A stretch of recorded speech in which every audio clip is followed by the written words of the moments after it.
Hi everyone, it's Desiree and I am here with Spellbinders and another kit of the month or club kit of the month, and this one is our Glimmer for October, and this is called Glimmering Autumn Woods.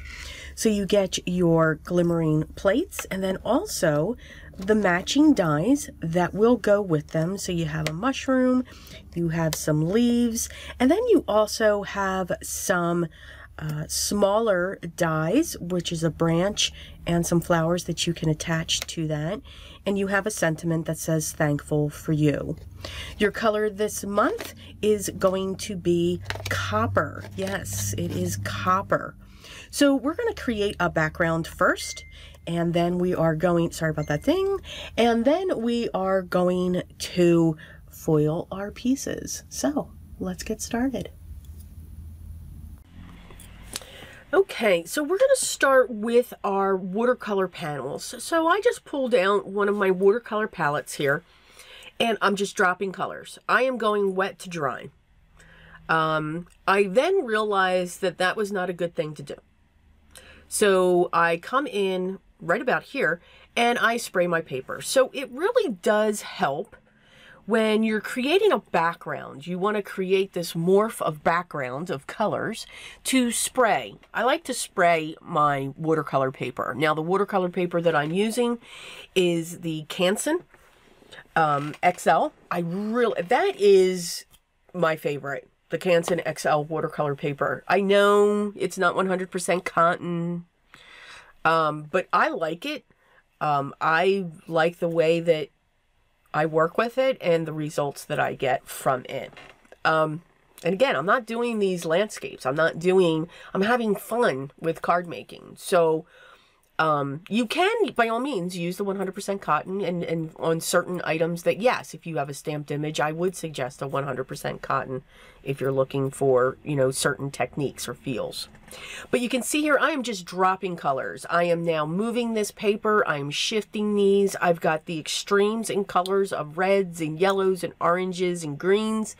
And I'm just tilting this paper and letting it go. I do force it to dry, but again, I am not looking for this to be perfect. I am creating the backgrounds for what we're going to glimmer on, and this is what we're going to glimmer on.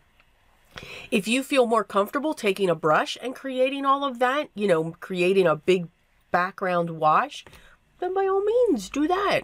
But again, this is just how I get my backgrounds. You all knew I was going to splatter, absolutely, and I splatter with both brown and green on top of these, because these, while I dried them, they're still just a little bit damp, so some of them will just separate out just a little bit. Here, I'm going to show you how I got started when it comes to the foiling. I did do a lot of foiling. I'll have a link down below on just how the foil machine works. Matter of fact, I'm going to do an update to that video because we've learned and grown so much. I love creating a hinge with tape, and the Spellbinders tape is perfect for this. Their yellow tape. Can't get enough of that tape. We always want to make sure that we have our cardstock down. We have the pretty side of the foil, the Spellbinders Glimmer foil up, and then we put our plate down on top of that. We can have double pieces, but you can see how I'm doing that. And then we just put that on through the process of our Glimmer machine. I do have a Spellbinders die cutting machine, which then that plate works perfectly through. As I said, when it comes to the techniques of the Glimmer, I will link below to a couple of videos that I watched when the system first came out. And yes, be on the lookout. I'm going to do an updated video on the Glimmer system and how we can work with it and get some tips and tricks. I'm also taking care of my sentiment as well, and I'm using one of the end sections of my watercolor panel there. Now, I'm keeping this in real time. I want you to see all of that ghosting that I have there. This is a white eraser, a Sanford white pearl eraser. It's like the pink erasers. And that's the result that I get. I am able to use just a general white, not a pink, but a general white eraser to remove any ghosting if I get any out there. So I always like to have you guys see that, because I've said that to many times when people ask and they're like, it doesn't work. Well, okay, that's what I do. I want everyone to see exactly what I do so that it does work for me. I don't like to use the sand eraser.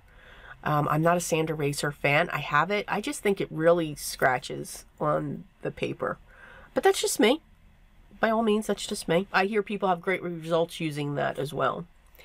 I am coming in, I've cut my panels. As you can see, we are going to make a slim line. My slim line is 3.5 by 8.5, and I've cut my panels. The craft panel is cut 3 by 8, the black panel 3.25 by 8.25, and that rust red is cut 3.5 to 8.5. Again, creating our mats. I used, yes, my vintage photo for my craft panel, and I did not use the vintage photo to go around my pieces. I'm just saying. I just want to point that out. I am in love with this Glimmer kit of the month. And the reason is because you get dies that match the glimmer plates for all of these leaves and the acorn and that little flower. And then there's just dies that cut the pieces that are above, the leaves and the twigs. And there's also flowers that can come off of those. I just wanted to keep them twigs. What's awesome is the dies that match the plates, the glimmer plates, go right up to that line. There is no edge. There is no outline like there usually is with a coordinating die. And again, I like that look. But for these, I just love the fact that I just have this copper foil, because that was the foil for this month, just sitting right around the edge of that. And it looks absolutely gorgeous. So yes, I get very excited when that happens. Stampendous does that as well. Their dies always go right up to that stamped line. So this, I think, is great. It really shows off the whatever technique that you have underneath that. This foiled absolutely beautifully on the watercolor panels. And again, when it comes to the Canson XL, it's a nice thick weight cardstock. I still did have a cardstock shim between my two plates for the Glimmer System. I did not remove it. It kind of just sticks there. And probably because if I get ghosting, I just use my white eraser and it goes away. But I haven't been getting a lot of ghosting. I think it all depends on how I position it. So you can see I've got that sentiment going right into the center. I love the way that watercolor is just touching in certain areas, and I've got this white coming off of that. I've got the cluster coming off of that because it wasn't quite centered. But I thought it was a good base to put a cluster when it comes to the acorns. I love the detail on the acorns. And now I'm creating a cluster into the upper left-hand corner. So you kind of have three things to look at when it comes to this slim line. I'm going to trim off the very few things that are hanging off. And I did use a lot of double-sided foam squares just so that I could have all of that dimension.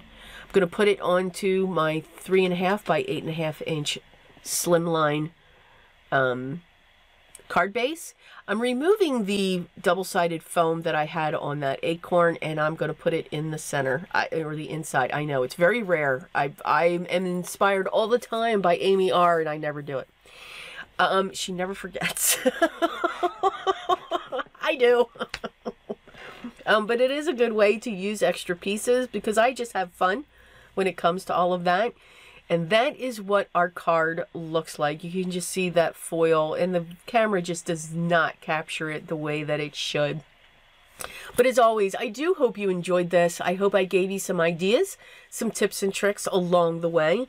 As always, the Spellbinders blog for more inspiration, their shop, and also a direct link to this kit of the month and many others. And guys, they came out with a new one, a clear stamp and die, which is awesome. So make sure you just check it out in case you are interested. I'm sure they will be able to answer all of your questions. But if you have any questions for me, by all means, leave those down below, and I'll make sure I get back to you as soon as I can. If you haven't yet, I'd love for you to subscribe. Make sure you ring the bell, because hopefully YouTube will let you know when the next video goes. But everybody knows when I start Spellbinders and I kick it off with the card, we are looking at close to a week of Spellbinders, which is awesome. Because who doesn't love Spellbinders and their creativity? From simple stamps to intricate dies that are beautiful puzzles that we can put together. Enjoy your day. Keep smiling. Keep laughing. But remember what is most important to me. Always be creative. And believe it or not, you do it every day anyway. Take care, guys, and until the next video.